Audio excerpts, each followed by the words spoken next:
فرض روزوں کی نیت علیحدہ علیحدہ ہوتی ہے، ایسا نہیں ہوتا کہ پورے رمضان کے روزوں کی ایک ساتھ نیت کر لیں، ہر روزے کی علیحدہ علیحدہ نیت کریں گے، اور نیت دل کے پختہ ارادے کو کہتے ہیں، تو لہٰذا اس کے لیے کوئی مخصوص الفاظ کی ادائیگی لازم نہیں ہوتی ہے۔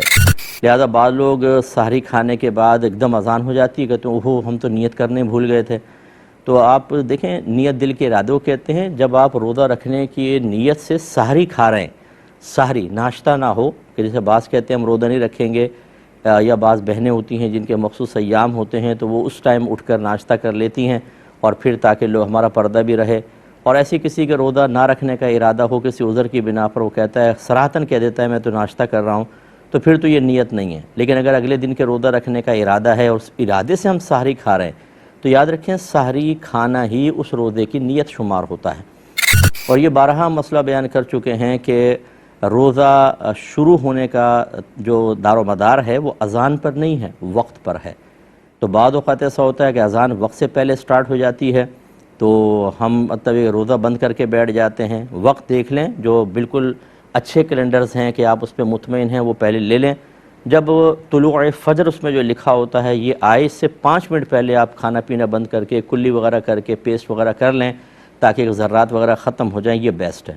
لیکن یہ جو لوگ کرتے ہیں کہ اذانیں ہو رہی ہیں ان کے بیچ میں کھاتے پیتے رہتے ہیں، اور جب انہیں منع کیا جائے تو کہتے ہیں ہم تو اپنے گھر میں یہ دیکھتے آئے تھے جی، کوئی کہتا ہے سگریٹ پی لو، چائے پی لو، پانی پی لو جلدی جلدی، ابھی یہ اذان ہو رہی ہے اس مسجد کی، اس مسجد کی باقی ہے۔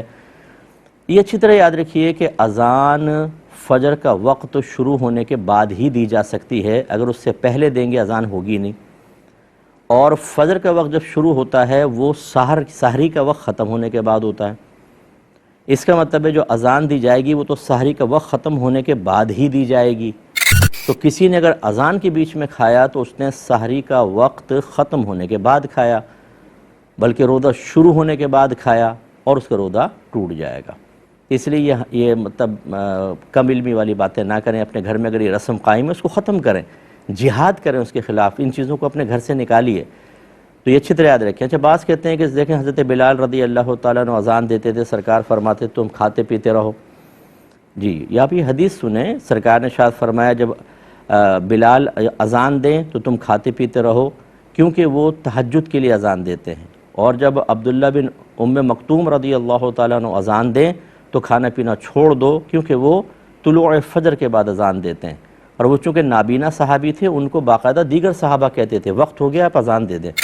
تو جب طلوع فجر ہو جاتی تھی پھر وہ حضرت عبداللہ اذان دیا کرتے تھے۔ تو یہ اب اس کو دلیل بنانا کہ جی حضرت بلال رضی اللہ تعالیٰ عنہ اذان دیتے تھے اس کے بیچ میں کھاتے پیتے رہتے تھے، تو بھائی وہ تو تہجد کی اذان دیتے تھے، طلوع فجر سے پہلے دیتے تھے، اس لیے اس بات کا اچھی طریقے سے خیال رکھا جائے۔